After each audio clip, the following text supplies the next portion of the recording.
If I loved your upper body, I guarantee you I'm gonna watch you slide by with your foot in your stirrup. Okay, but again, upper body corrections, much better. Outside elbow, not my favorite. Okay, but you fix your foot in your stirrup and then put your leg on without it pushing your foot in, right? So you have to stay back and keep weight in your stirrup and send him. Come on, supple him and go forward. Not by all of a sudden moving your elbows.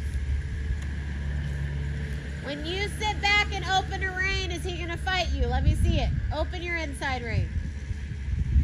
Stay back. Did you change the speed? Yeah. Why? I don't know. I put it faster. Yeah, well, and you just put your leg on, but his reaction is to try to run past it. Good, that's plenty. Yeah, he gave, so you give. And then go back to your neutral body position. Hips, elbows. Really good here, Abby. Super. What? Oh, it's in the car. Is it on? I think so. Yeah. Want me to bend with you?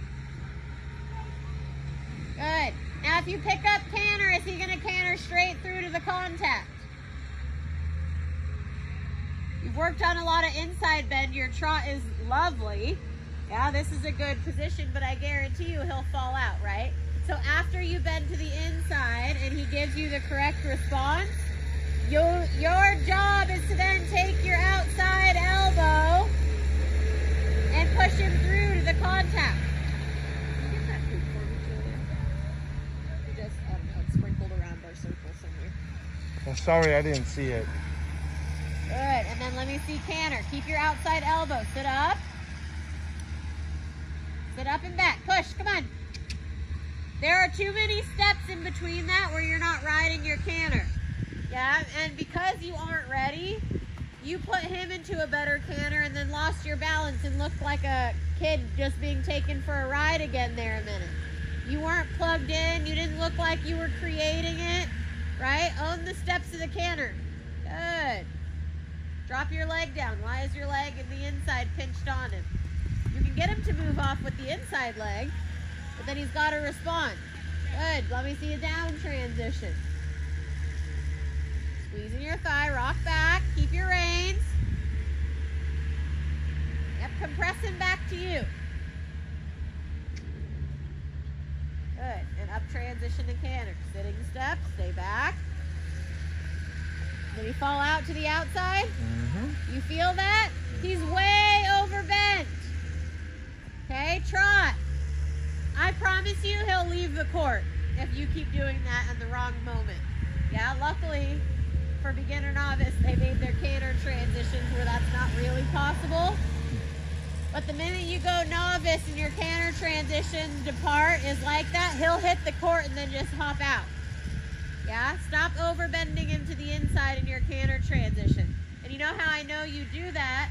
As it's not as apparent on him, but what do you do when you ride the lesson horses to get lead changes or canter transitions? What do? You pick your inside rein up as high as it possibly can go, and it pisses me off, right? Don't do that. Okay, use your inside leg to create the bend, and that's all you'll need. Everything else is through to the outside leg and rein. Yeah, that's why the canter transition aid is when your outside leg goes back, because your outside leg is encouraging the outside hind to come and step through and under when you go pick up a canter depart. That's the leg that they have to start with and push through with. Okay, so if you pull the inside and he falls out, you're making him lose his balance. Okay, come on, stay back. When I'm lecturing you, it is very apparent you do not pay attention to what you're doing up there. Your arms get crazy, yes. So the whole time I'm talking to you, you can focus on that. Just like Snip's walk yesterday when you were being lectured, right? You have to be able to make sure. So why did you put your whip on the inside?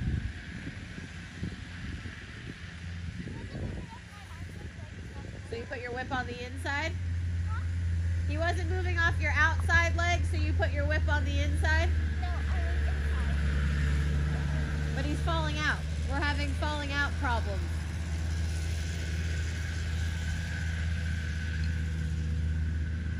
me see your canter transition.